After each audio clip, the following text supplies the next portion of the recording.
YTBC, what's the deal? So I'm on BoxingScene.com right now. I'll leave this article in the description box. Dillian Whyte goes on and says, Martin was crap, terrible, sold his belt to Joshua. Alright, I'm going to read a few of his comments and I'm going to go ahead and chop it up with you guys about my opinion about what he had to say. Okay, he goes on to say, Martin was terrible. I couldn't believe how terrible he was. He knew he was coming here to give his belt away, so he just went to the highest bidder. Fair play to him though, he got paid for losing his belt. It's rubbish that Joshua punching harder. Martin is just crap. Martin never had the desire and the will to win. I had the desire and the will to win even though I was injured in the second round. Martin never had it. If I sit here and go off my pride and ambition, I say I fight Joshua again, and as soon as possible. I need to be realistic though. I'm coming off a big shoulder surgery. My surgeon was amazed I got in the ring and fought. It was quite bad. I want to have a couple fights to test my shoulder out, and then I want to go straight back into the big fights. If the rematch is available in December, I'll definitely have it. I want the rematch with him, and this time I'll be healthy. I was about 45% last time. Okay, as far as him, you know, I'm seeing a lot of fans say that he's very bitter and he already got his ass kicked, and who, you know, why would he want a rematch? Well, one thing I will say is this, and I'll keep saying this, and you guys can try to deflect it or say, oh, it was the heat of the battle, and fighters say anything at, you know, after a fight. Okay, cool.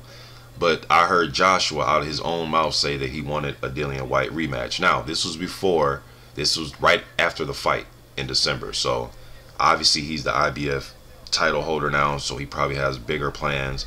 And that probably was something he said in the heat of the moment after a fight. But I did hear him entertain it. So Dillian Whyte can always use that. Well, he can always say, well, hey, man, remember you said you wanted to rematch me. He can always use that because it's documented. It's on record. You know what I mean? It's footage. It's on YouTube. So he can always use that for him. No, regardless of what some of you fans think, he can always use that for his sake as far as getting a rematch. All right? Because Josh was the one that came out and said he wanted a rematch. Now, with all that said, as far as his opinion about Martin, it's his opinion. If he think Martin came to sell his belt, I think Martin did come to win. He came in shape. He was 5 pounds less than his previous fight. Although he said he was going to add 10 pounds. I don't know if some of you guys heard that from Martin. He says he's going to come into this fight at 260. And I scratched my head like, huh, you're going to add more pounds to be even slower? But he came in 5 pounds less. So that was rubbish, what he was talking about. But I do think Martin came to win. I just think when he got in there and started getting hit with right hands, he didn't know how to handle it. So if you want to question and say his heart wasn't there as far as getting hit and then just going out on your shield aggressively, that type of thing, you could say that. But I expect Martin to be who he is. He's a big counter puncher that likes to counter.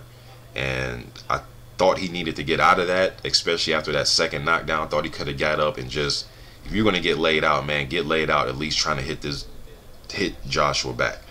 You know what I mean? But he didn't do that, man. He chose to try to beat the count and milk the clock and play around with the count. So I do think that Anthony Joshua's toughest fight in the ring is still Dillian Whyte. Dillian Whyte put up a way tougher effort than Charles Martin. While Martin was getting knocked out in the second round, Dillian Whyte was buzzing Anthony Joshua in the second round. So as far as Dillian Whyte, you know, having the attitude he has right now, looking at it, watching the fight, and thinking to himself like, damn, that's it? Like, that's all he had to offer Anthony Joshua was go out there and throw some light counter punches? You know what I mean? I can get where Dillian Whyte's coming from, man, because if I was in his shoes, I would think the same thing. Like, damn, I could have fucking beat Charles Martin. You know what I mean? So I definitely understand where Whyte's coming from.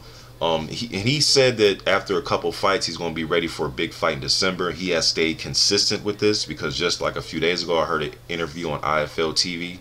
Shouts out to them.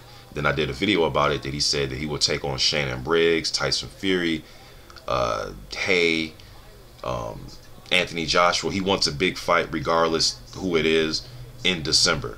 So he was talking about that he'll fight Shannon Briggs. He's willing to fight anybody come December, but he does want a few fights to get him tuned for a bigger fight. I'm not gonna say fight a bum, but just somebody that's probably a tough journeyman level guy that's gonna give him some rounds, push him, make him dig deep to some degree, and try to pull out the fight.